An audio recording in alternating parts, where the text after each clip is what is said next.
Ladies and gentlemen, this is Gail Morgan welcoming you to the Libertarian Counterpoint's Knuckleheads of Liberty podcast. You've heard their point, now listen to the counterpoint. Welcome to the Knuckleheads of Liberty podcast. We are coming to you on October 6th, 2021. Halloween's on the horizon, and things are pretty scary with this Biden administration. We've got a little treat for you this time. We're going to break off of our normal topics, and we have a special guest to talk with this time, Robert Griffis, who has run for governor in California on the Libertarian and I believe Democrat tickets. But before we get to that, let me introduce you to the panel. So in our upper left-hand corner, we have Leon the Word Brathwaite, last word in Liberty. He is a retired engineer in the state of California. We have Robert Griffith, our guest today, and my name's Jason McPhee, and I'll be your host. We're talking again with Robert Griffiths. He had run in 2018 for the governor of California, and I believe you ran as a libertarian. Is that correct, Robert? And then you switched parties at some point, or I think to run as a Democrat, or? Yeah, I was a registered libertarian for a few decades, and I ran for president as a libertarian in 2016. Oh, and then in 2018, I ran for governor, and I did at the very last possible day change to a Democrat and tried running as a Democrat for governor. Okay, and then you also sorry. I just want to say you also ran too in the recall election as well as a libertarian in that, or as a. Well, as a Democrat, I'm still a registered Democrat, but I dropped out of that race on about July 4th. So I didn't, I wasn't on the ballot or anything like that, but I was running for a time before I dropped out. Okay, and Leon, did you have a question there? Before? Yeah, if I could ask, why did you decide to switch registrations to the Democrats? That's a really good question, and it's always the first question that libertarians ask me. Like, are you crazy? So it's nothing ideological at all, and it wasn't even my idea. I actually got the idea from an economics student at San Jose State who was very familiar with Democrats, and when he heard what I was running on, he said, "You should run as a Democrat." And I think and I can get into the reasons that he told me, but one reality is that libertarians do not get elected for statewide offices or any sort of party-dependent offices. That's just kind of an unfortunate reality. Just the power of politics. The major parties win all of those offices, and in California in particular, the Democrats have a supermajority. They've had the governorship since Schwarzenegger, and they have supermajorities in the Senate and the Assembly. So for me, I wasn't just looking at that election. I was looking at the long term, and it was kind of a, if you can't beat them, join them. It's also a bit of a Trojan horse, because I am not only a libertarian, I would characterize myself as an anarchist. I don't believe in government at all. Which is why I want to be in charge of it. So when I ran, and I was on Libertarian Counterpoint about 3.5 years ago with Richard Fields, and so when I ran, I didn't use a lot of libertarian jargon. I just kind of spoke plainly with common sense, and I did it as a Democrat, and so for me that was kind of an experiment, and I'm still a registered Democrat, and I was starting to run in the recall, and I may run for governor leading into the June primary next year, but for now I'm not. But that's sort of the rationale. Every time we hear the word anarchist, we think about something like January 6th on Capitol Hill. That these are the kind of people who are quote unquote anarchists. Or Antifa. Antifa, yeah, good point. Yeah, or Antifa. But I'm sure that's not what you're talking about. Could you just expand on that just a little bit? Sure. And there's a joke in the Libertarian Party about what's the difference between a minarchist, somebody who wants less government, and an anarchist who wants no government. And the answer to that joke is, what's the difference between a minarchist and an anarchist is about 6 months.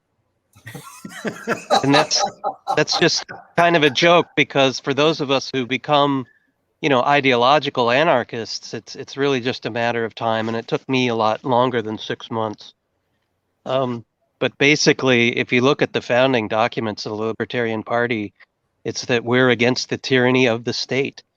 So I would say anarchists just take that all the way. And, the state is an institution that has a monopoly on force and on violence. And as libertarians, we don't believe in aggression. So if you take that idea all the way, one becomes an anarchist. And I sometimes joke with people that I'm a law and order anarchist. So I believe in rules. I believe in the law. I believe in courts. I even believe in police. But I don't believe that those institutions should be in the hands of the state. And so anarchist just means no rulers, and consequently no slaves. And so it doesn't mean that we're in favor of chaos or lawlessness. Libertarian anarchists, and I could name a few sort of public ones, like Jeffrey Tucker considers himself an anarchist. Larkin Rose is an outspoken anarchist. Adam Kokesh, who spoke on 9/11, and that's, Jason, where you and I ran into each other Yeah. a few weeks ago. So, and none of those libertarian anarchists are trying to destroy it or anything, or want chaos or mayhem.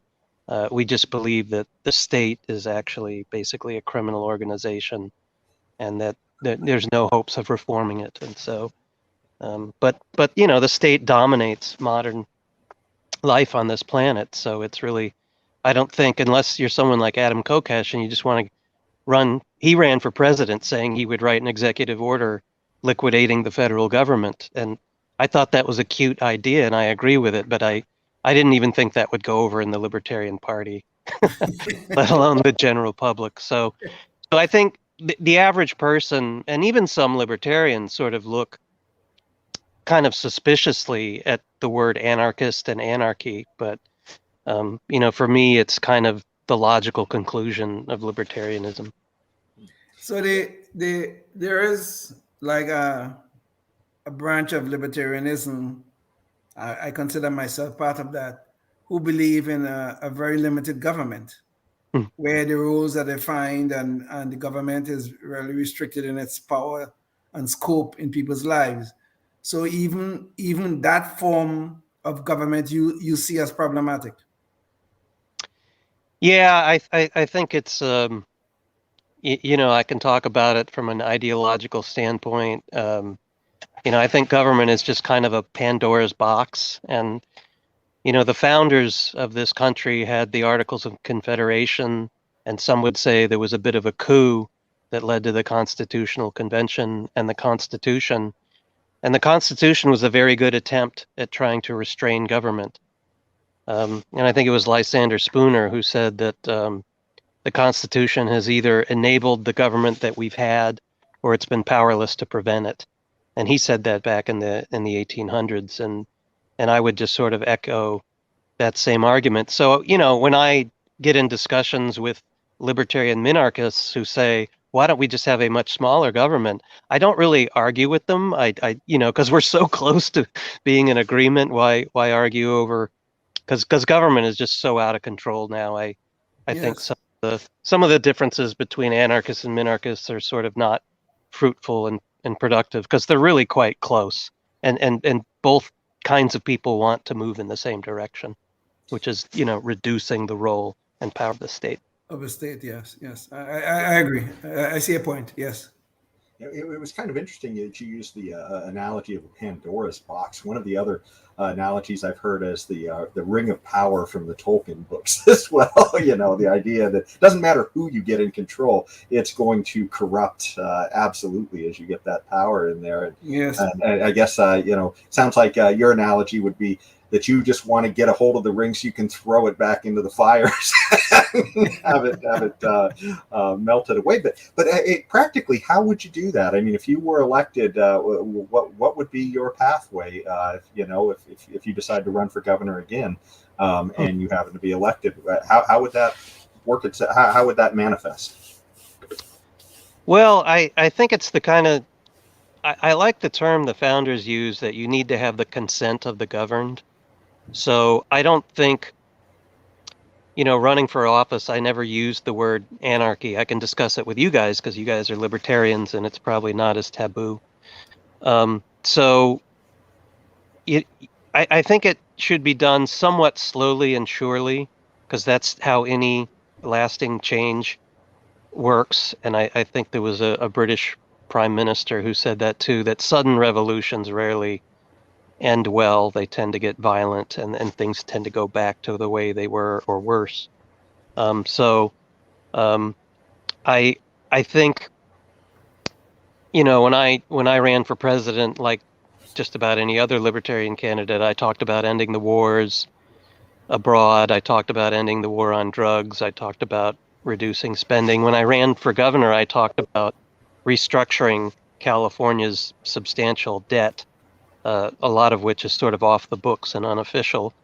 But there are all kinds of ways to kind of rein in government. And I think one politician who did a pretty good job speaking about it was a very libertarian influenced president by the name of Ronald Reagan, who often said, that government wasn't the solution to our problems, that it was the problem.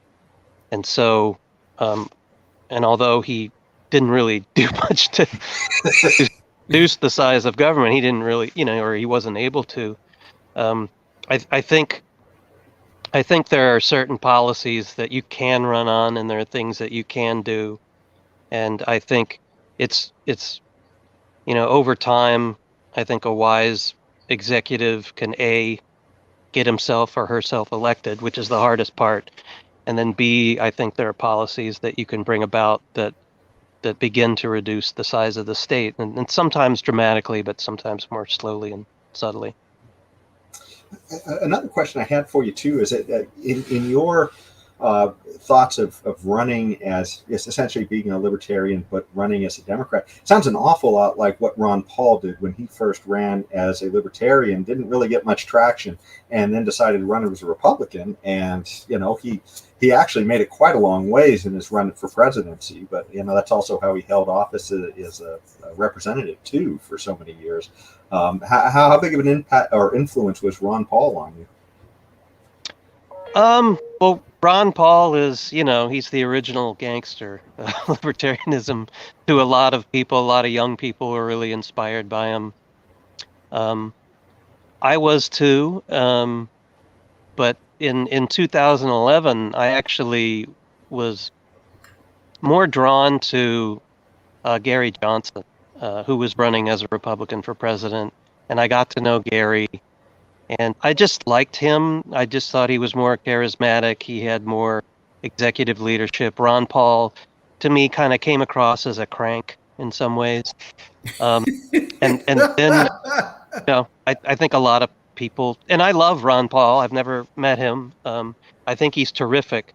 But in 11 and 12, Gary Johnson was my guy. And by 15 and 16, I was done with Gary Johnson for the most part in a lot of ways, because he really slipped a lot. But I was very encouraged by, Ron Paul's whole career as a congressman, as a doctor, running for president as a libertarian, and then running for president as effectively as he did as a Republican, because he would say taxation is theft, and he would talk about blowback in the Middle East. He was very bold in his messaging, and his courage was, the man's in his 80s and he's still alive and kicking.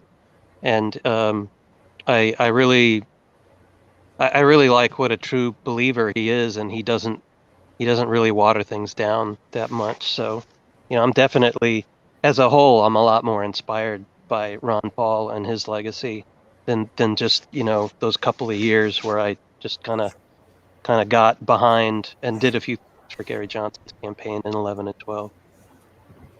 I mean, we always talk about reducing the size and scope of government in our lives and the lives of our fellow citizens. But the history is not very good on this particular point. That almost nowhere in history, in any place on planet Earth, I could think about where the size and scope of government was reduced peacefully. I know of no case. Maybe there is. Maybe I've missed something. Do you know of any case where it was done peacefully? Well, I would say, the American experiment was pretty good. It wasn't peaceful with the Revolutionary War and the War of 1812, but we were free of British control.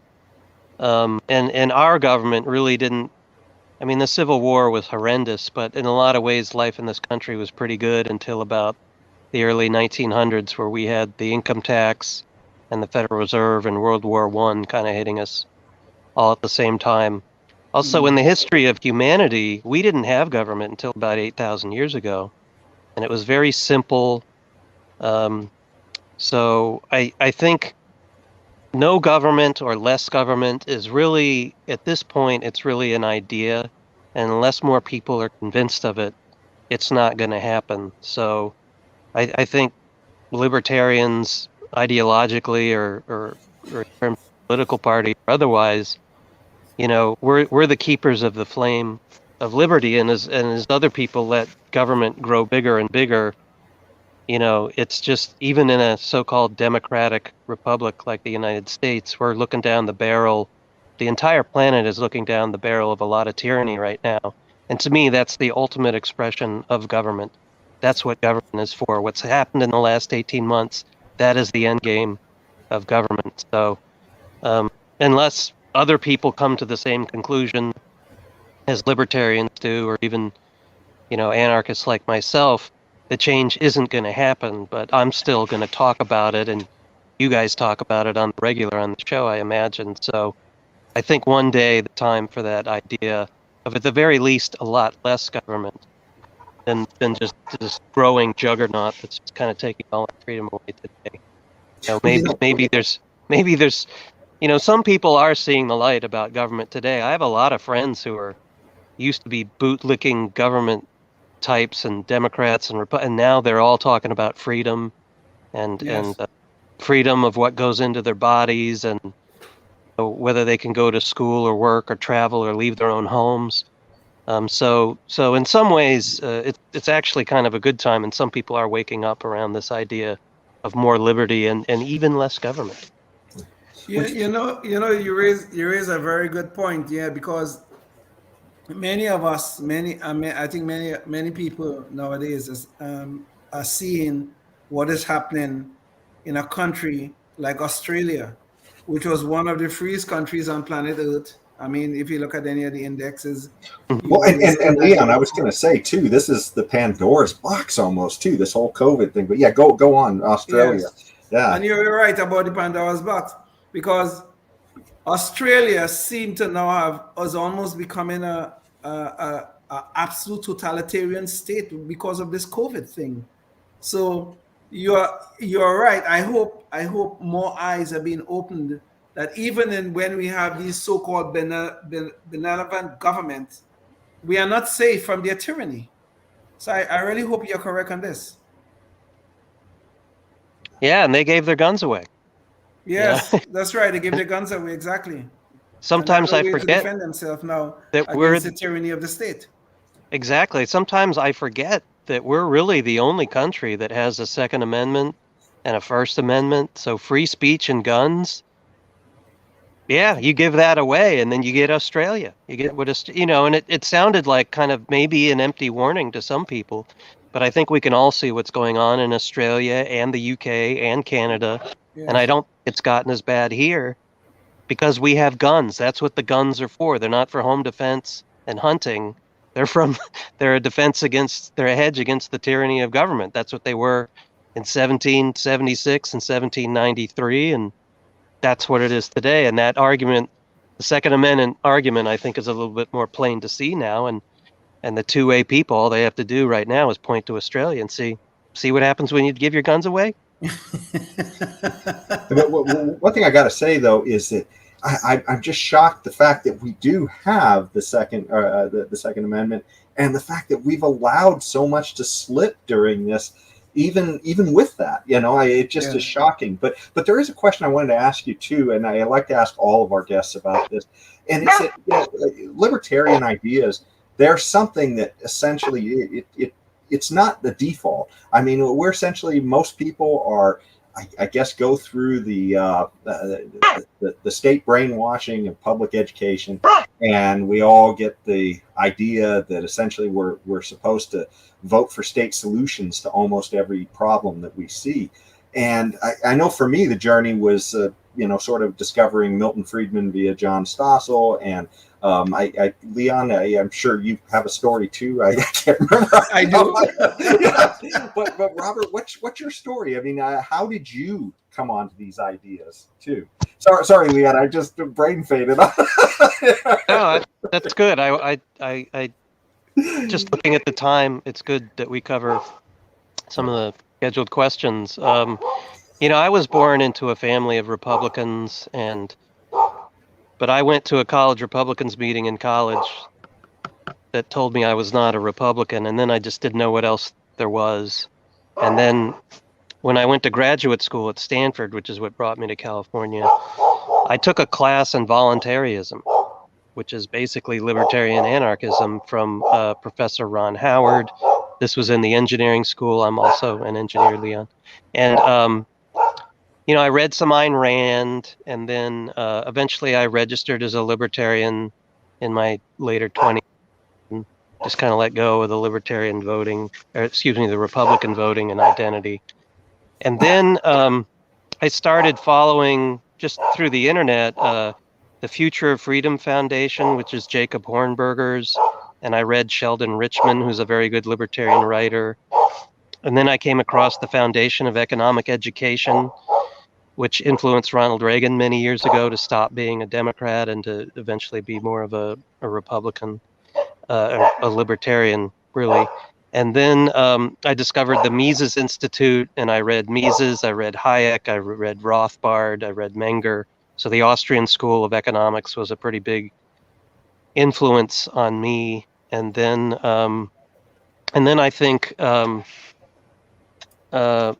catching wind of Ron Paul and Gary Johnson running for president in 2011 and 12, and even Ron Paul's campaign in 8 caught my attention. And so, and then the idea occurred to me in January of 16, because I couldn't support Gary Johnson at that point. I had become much more of a libertarian and a principled, non-aggression principle anarchist libertarian. And, I liked McAfee and Austin Peterson, but I knew I couldn't support anybody. And then that's when I first got the idea of running myself. And so I hope I answered your question, Jason, where it kind of went from being a Republican to reading Ayn Rand, learning some libertarian stuff in college, and then just kind of the economics, and then getting politically involved with Gary Johnson, and then eventually just doing it myself. So if you decide to run again, you're going to do so as a Democrat or as a Libertarian?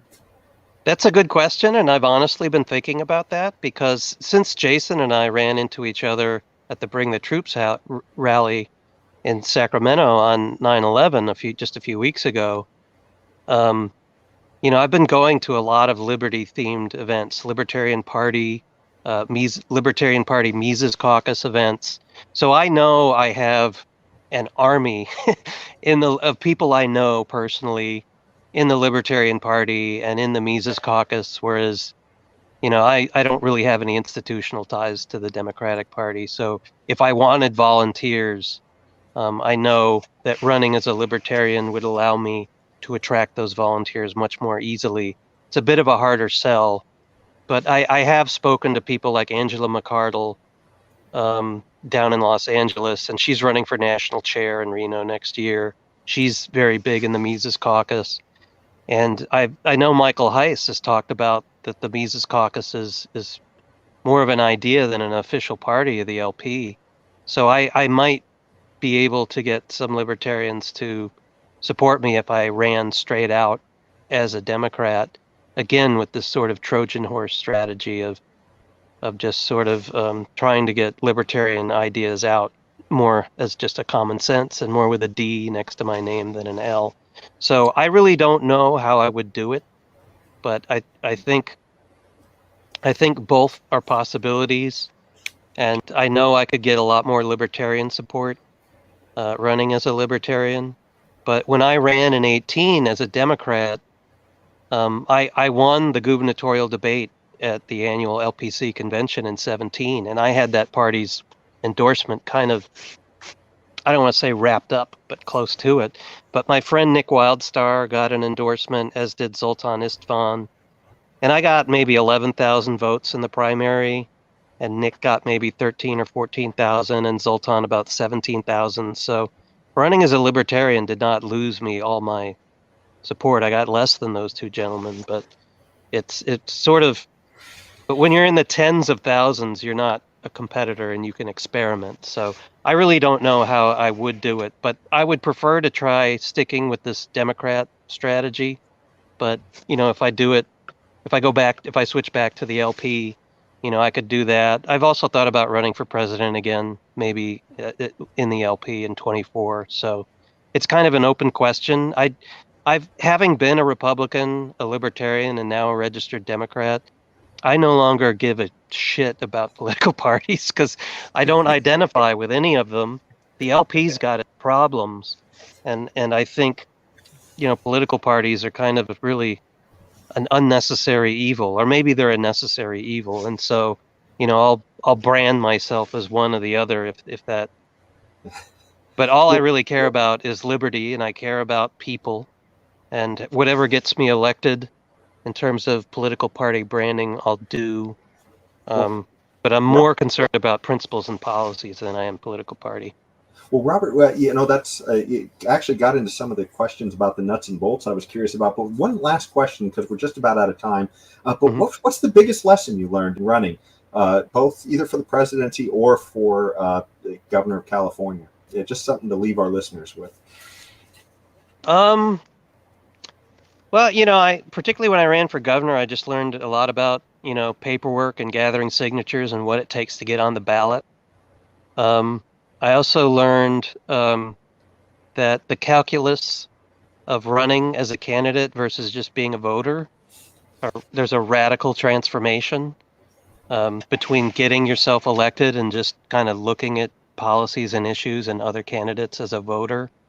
And I think even though running for office is ultimately altruistic, you're doing it hopefully with the possibility of getting elected and bringing some good into the world. But really, your campaign has to be your own. You can express your own creativity and individuality, and you got to do it your way. You can't just please the crowd or the political party or whoever. You kind of got to do it your way, and do.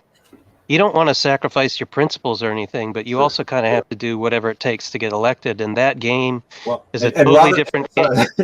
One thing we've got to do is we're over time, so we've got to cut out. But thanks so much, though, for joining us today. And we loved having you. And thanks so much to our listeners, too. And until next time, stay free. Bye.